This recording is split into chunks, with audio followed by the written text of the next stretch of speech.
Ayun, sumakit ang ulo nila dito. Basag pa yung relay. Ginawa sa labas.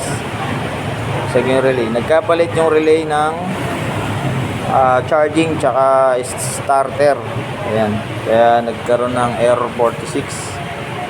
Aerox version 1. 2019 model. 2019. Yun, okay na.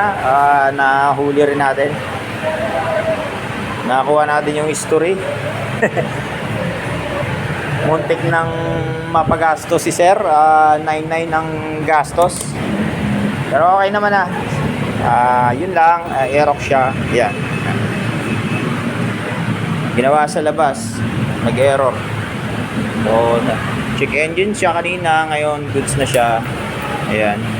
Wala na yung check engine niya kasi nag-charge na siya. Ibig sabihin, yung charging niya ay nawala. Kaya nag-check engine siya. Nag-error 46.